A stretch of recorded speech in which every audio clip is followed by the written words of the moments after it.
Starting with a new period.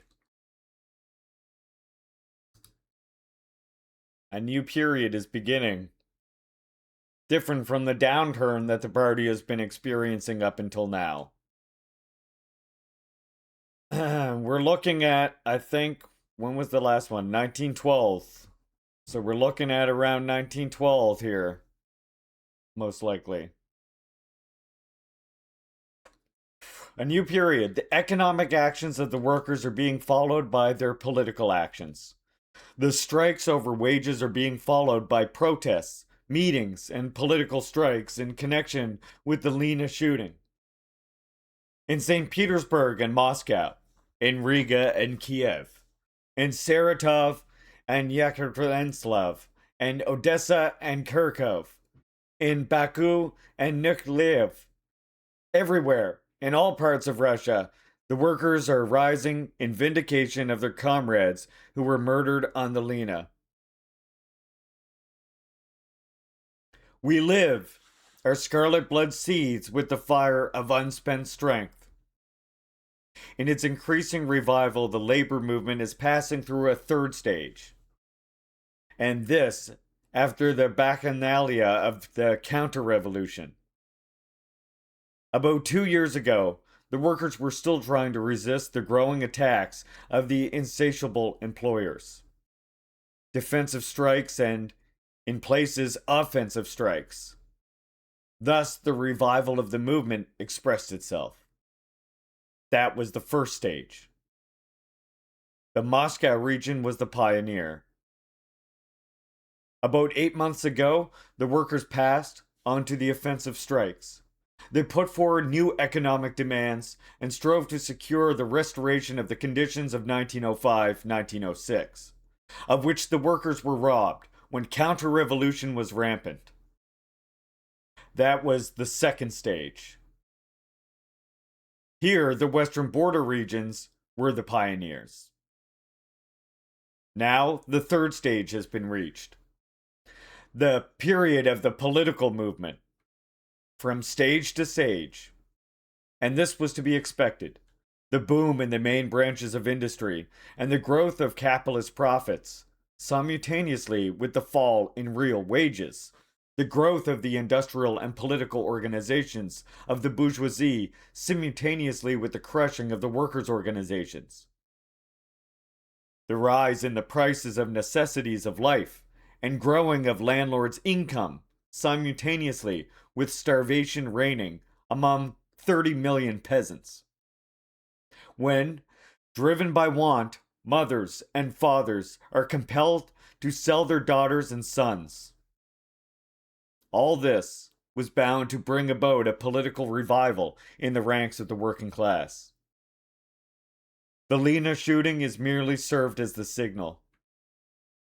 Obviously, all is not quiet at the Shipka Pass. This is felt even by the representatives of the government, who are hastily preparing to pacify the country. Apparently, this is affecting even our foreign affairs. But news of political protest strikes continue to pour in. There can be no doubt that the subterranean forces of the movement for emancipation have set to work. Greetings to you, first swallows.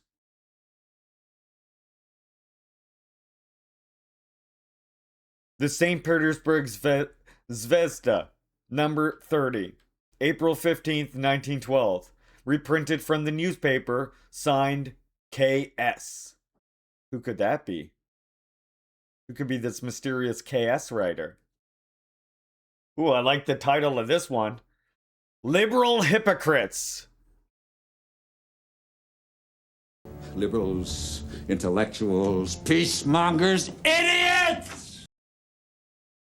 Liberal hypocrites.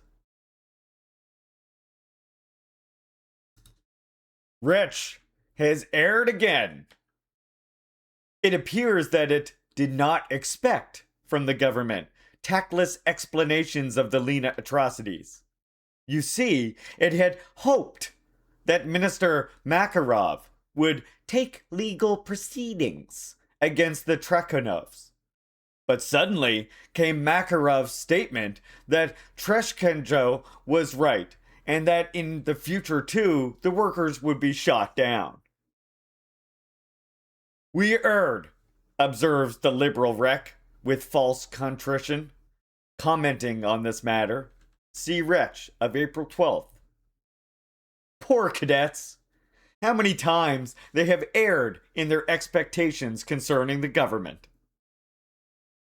Not so very long ago, they thought that we had a constitution in Russia, and they assured Europe in all languages that our united government is quite constitutional.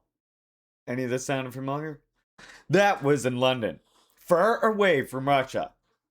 But it was enough for them to return to Russia, to the land of discretion and prevention, for them to admit their error and to become disillusioned. Curious. Only very recently, they believed that Stolypin had succeeded in putting the country on the road of parliamentary renovation. But it was enough for Stolypin to put the notorious 87 clause into operation, for the cadets to start singing again about the errors and the misunderstandings. And Clause 87 of the fundamental law of the state authorized the Council of Ministers to submit bills directly to the Tsar for his signature when the State Duma was not in session. This enabled Stolypin to issue a number of important laws on the agrarian question in particular without the consent of the Duma.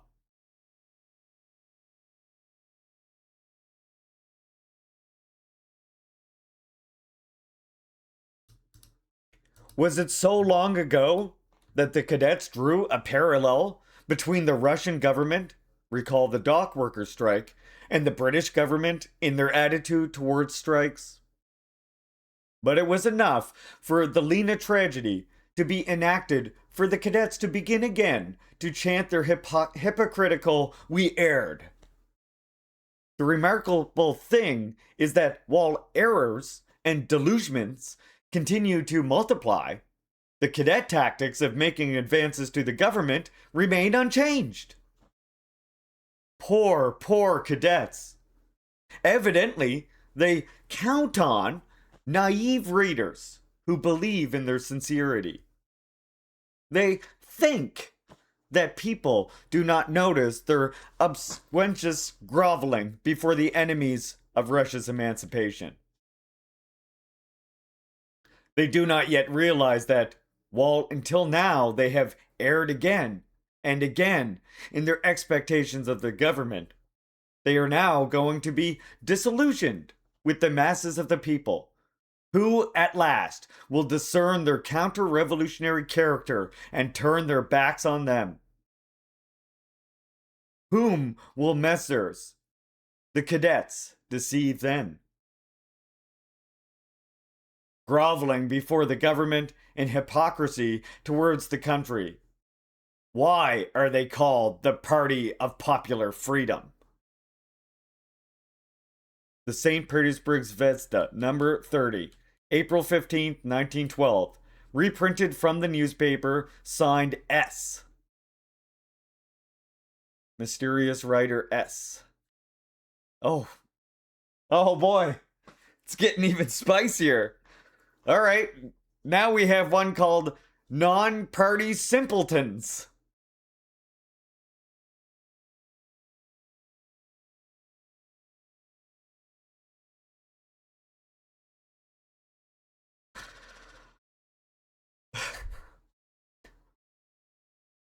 Oh boy, this is good. Non-party progressivism has become a fashion. Such is the nature of the Russian intellectual. He must have a fashion.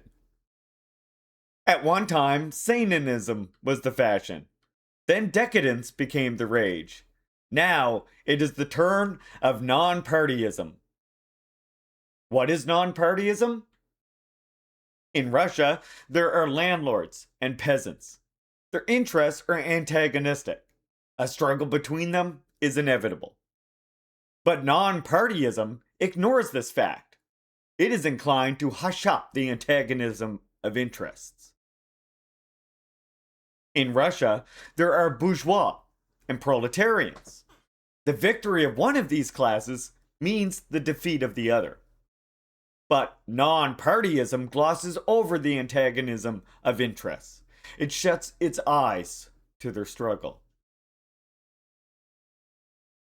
Every class has its own party, with a special program and a special complexion. Parties direct the struggle of classes. Without parties, there will not be a struggle, but chaos, absence of clarity, and confusion of interests. DSA! Sorry. Just something tickled my nose there. But non-partyism abhors clarity and definiteness. It prefers nebulousness and absence of program. Yes, thank you, Chad. Thank you. I get that. Sometimes when I read about non-partyism, it's like I'm allergic to non-partyism, I think that's what's happening. Glossing over the class antagonisms, hushing up of the class struggle, absence of a definite complexion, hostility to all program, gravitation towards chaos, and the confusion of interest. Such is non-partyism. What is the aim of non-partyism? To unite the ununitable? To bring about the impossible? To unite the bourgeois and the proletarians in an alliance? To erect a bridge between the landlords and the peasants? To haul a wagon with the aid of a swan, a crab, and a pike? This is what non-partyism aims at. Non-partyism realizes that it is incapable of uniting the ununitable, and therefore says with a sigh, if ifs and ands were pots and pans. God, Stalin is classic. Oh, God. But ifs and ands are not pots and pans. And so non-partyism is always left in the cart, always remains the simpleton. That kills me. Stalin would be on fucking Twitter. Yo, that's the proof. That's the proof right there. Stalin would literally be on Twitter right now. Fucking doing this.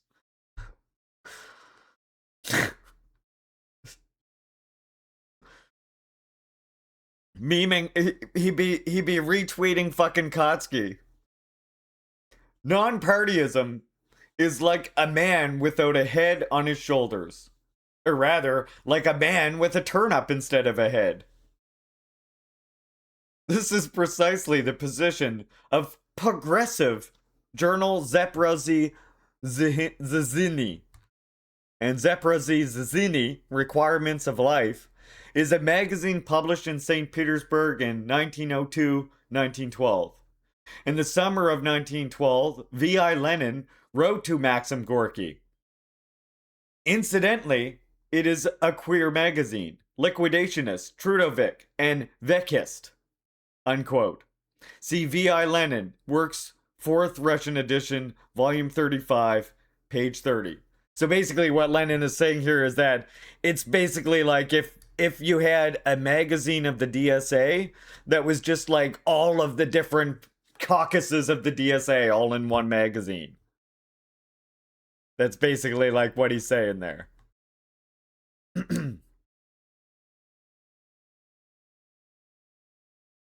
But, wait, where was that guy's name? Here it is.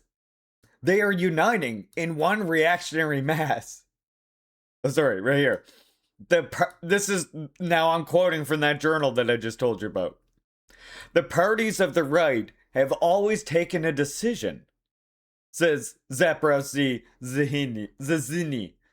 They are uniting in one reactionary mass to fight the entire progressive opposition. Therefore, the bloc of the rights must be opposed by the bloc of the lefts. Sound familiar?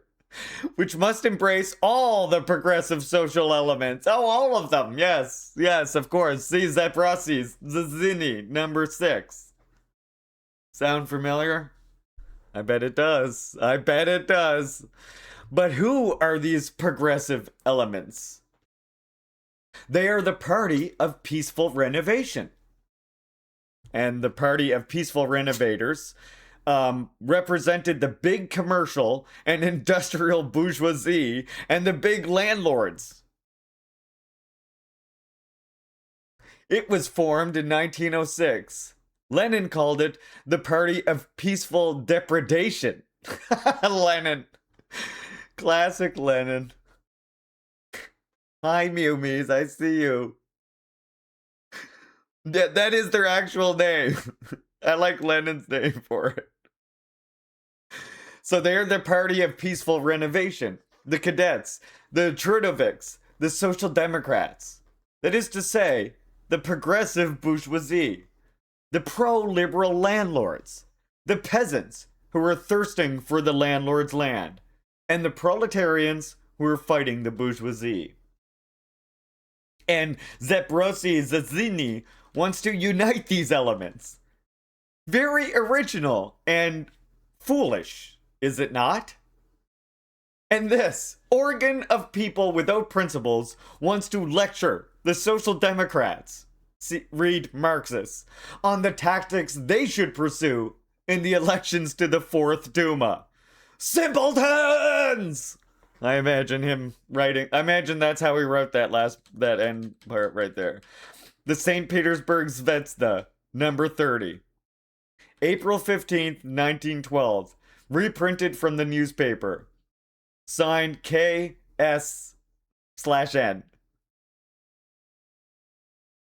I love Stalin. He's such a funny writer. What do you think, chat? Should we do another Stalin? Can you handle another Stalin? Keep going? Do I keep reading Stalin? More Stalin, all right. This one is called Life Triumphs. The petitions, which the workers sent demanding freedom of associations, did not improve their conditions in the least. On the contrary, in answer to these demands, the workers were shot down. Unquote. Excerpt from the speech delivered by Deputy Kuznetsov.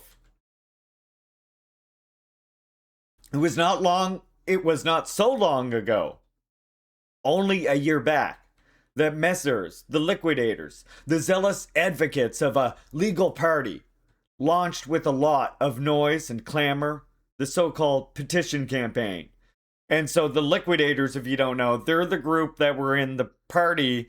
They wanted to get rid of all of the illegal branches of the party to make the party legal. And of course, Stalin and Lenin, they were against that idea. On the grounds, of course, that as even the legal parts of the party became more and more popular and a risk to the bourgeoisie, they too would be eventually declared illegal. The well-known Dello Zazzini and Dello Zazzini, Life's Cause, is a legal liquidationist Menshevik magazine published in St. Petersburg from January 22nd to October 31st, 1911. The well-known Dello Zazzini, the publicist organ of the liquidators, wrote that the immediate task of the labor movement was to fight for the right of association by means of petitions. Nasha Zera, the scientific organ of the liquidators, substantiating this task, assured the workers that petitions would organize around them, the broad masses. And Nasha Zaria is Our Dawn, translated to, is a legal monthly magazine, the organ of the liquidationist Mensheviks, published in St. Petersburg from 1910 to 1914. Hi, Mumies. Where are you trying to go here? What exactly are you trying to do, little Missy? But then the bloody tragedy of the Lena Goldfields was enacted. Real life, with its implacable antagonisms, came upon the scene, and the liquidators' petition tactics were scattered to the winds like dust. Lawful strikes, petitions, requests were all simply swept overboard. The renovated system revealed its true features. And Minister Makarov, the representative of this system, stated, as if to introduce more clarity into the matter, that the shooting of 500 workers was not the end, but only the beginning, and that, with God's help, the same thing would be repeated in the future. That was a perfect bullseye. The petition tactics, so noisily proclaimed, were shattered by life. The petition policy proved to be impotent. It is evident, therefore, that it is not petitions that are destined to settle the age-long contest between old and new in Russia. And do not the innumerable meetings and strikes of the workers which have taken place throughout Russia in connection with the Lena massacre prove once again that the workers will not take the path of petitions? Listen to the workers' deputy, Krasnetsov. Actually, the petitions which the workers sent demanding freedom of association will not improve their conditions in the least. On the contrary, in answer to these demands, the workers were shot down. That is what Deputy Krasnetsov says. A workers' deputy who heeds the voice of the workers, from whose ranks he comes, could not say anything else. No, the liquidators are out of luck. Well, what about the petition tactics? Where are they to be put? As far away from the workers as possible, of course. Yes, indeed, the lessons of life are evidently not being wasted, even on the liquidators. It seems that the petition intoxication is beginning to pass off. Well, we congratulate them on becoming sober. Congratulate them from the bottom of our hearts. We have been saying for a long time, life is all powerful, and it always triumphs. The St. Petersburg Zvezda, number 30, April 15th, 1912, reprinted from the newspaper, signed K. Stalin. Ha! K. Stalin, you know, our boy, K. Stalin, right? You all know Stalin. You all know Stalin? Yeah, come on, you know Stalin, K. Stalin. Don't you? You don't know K. Stalin? Oh, the next one's even better. Okay. Oh my god, are we gonna do 4? Are we gonna do 4 Stalin works today? I would have been friends with K. Stalin. That's funny. That's funny. I heard Lenin was named after that. Wait, named after what? I remember reading what he was named after, but I totally forget now. I would have been friends with Stalin. Do I keep reading, chat? Do I read another Stalin work? Do I really am I gonna read another Stalin work?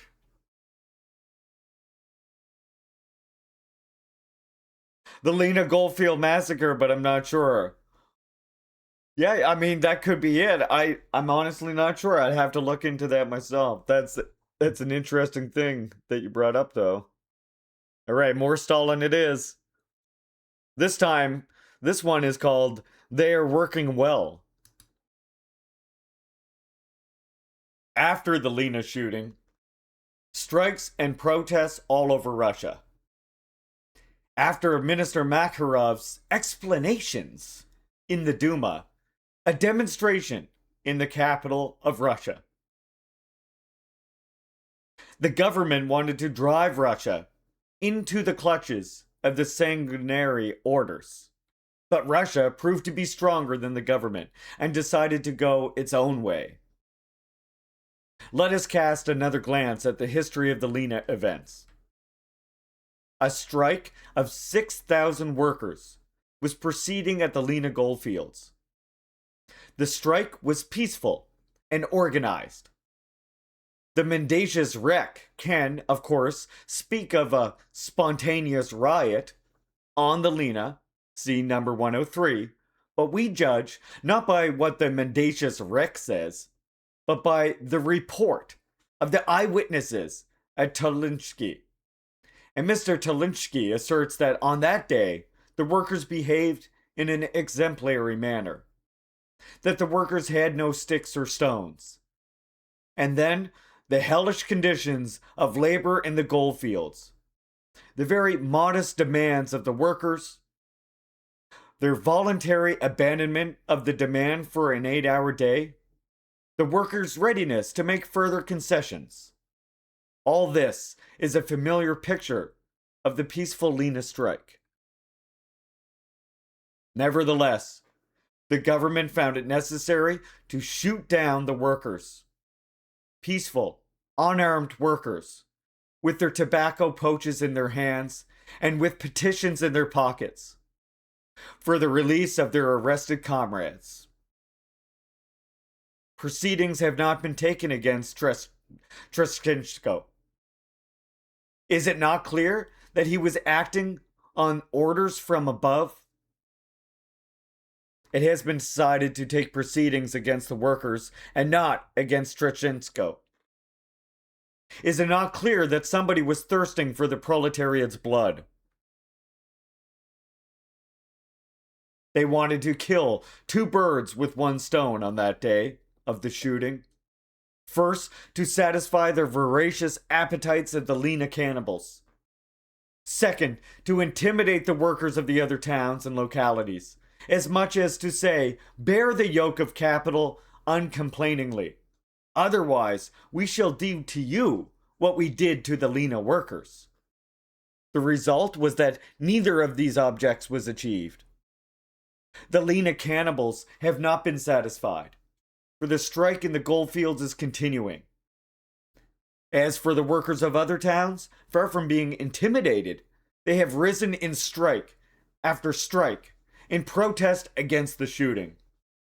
More than that, St. Petersburg, the capital of Russia, responded to Makarov's explanations by a demonstration of thousands of students and workers.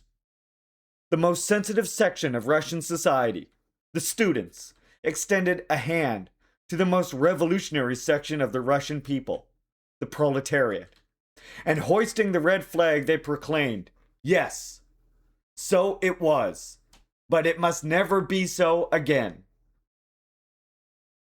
From a peaceful economic strike on the Lena to political strikes all over Russia, and from political strikes all over Russia to a demonstration of many thousands of students and workers in the very heart of Russia. That is what the representatives of the government have achieved in their struggle against the workers. Yes, the old mole of the movement for emancipation, the far-sighted Russian government, is grubbing well. 2 or 3 more feats like this, and it will be possible to say with certainty that nothing will remain of Minister Makarov's bluster except a miserable recollection. Go on working, gentlemen. Go on working. St. Petersburg Zvezda number 31. April 1912. Reprinted from the newspaper, signed K. Solin. K. Solin wrote this one. Not to be confused with K. Stalin. Different guy. Limes, thank you so much for the watch streak, comrade. Very much appreciate that. Welcome in. This was written by K. Solin, not K. Stalin. That's someone different. Don't confuse them. They're all different people, okay? They're clearly different people, chat. Oh, fuck it. I'll do one more for you. I'll do one more. Come on. I'm gonna need a chant in chat. If I see enough people chant one more Stalin, I'll read one more Stalin. I need to see enough chanting though. One more Stalin.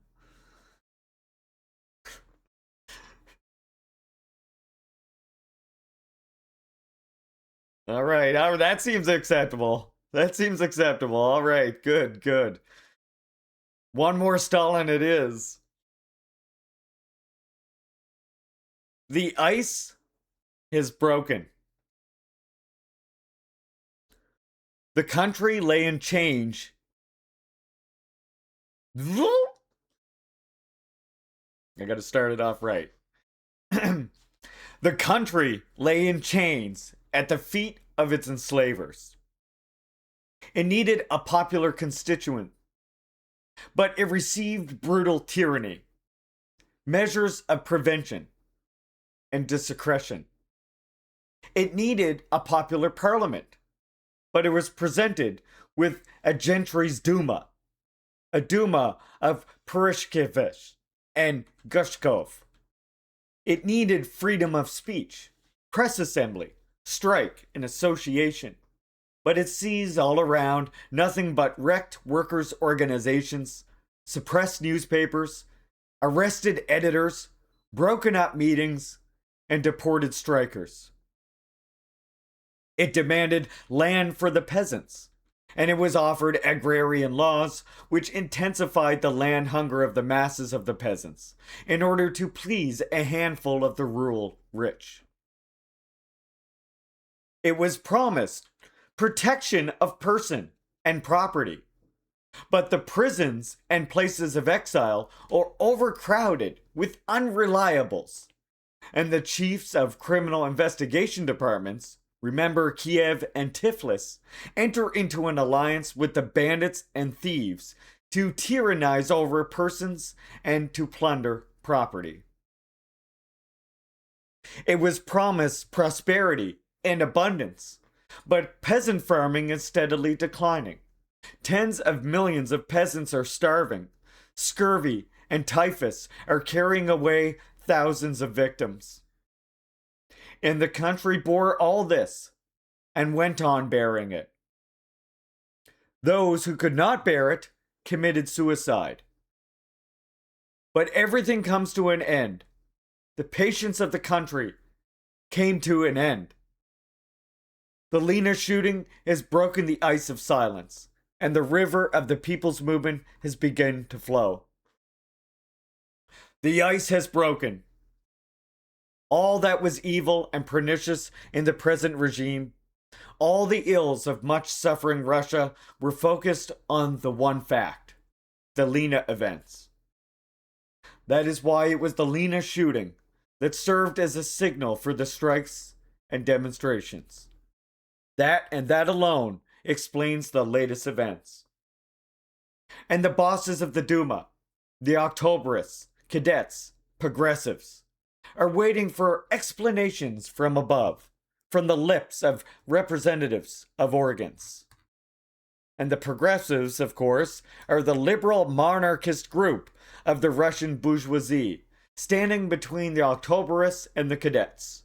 The leaders of this group were the Moscow industrialists, Ria Bushensky, and Konelov, and others.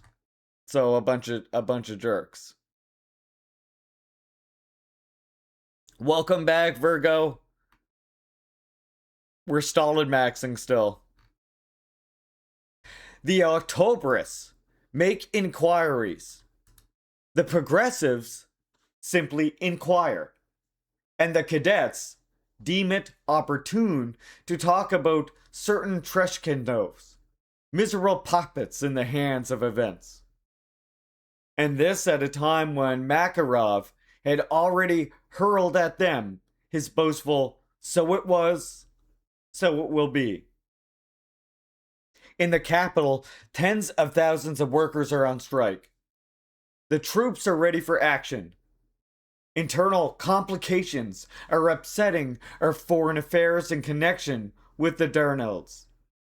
But they are waiting for a reply from the upper spheres. They are blind. They fail to see that today it is for the proletariat and not the representatives of government to have its say. The St. Petersburg Zvezda, number 32, April 19th, 1912. Reprinted from the newspaper, signed K.S.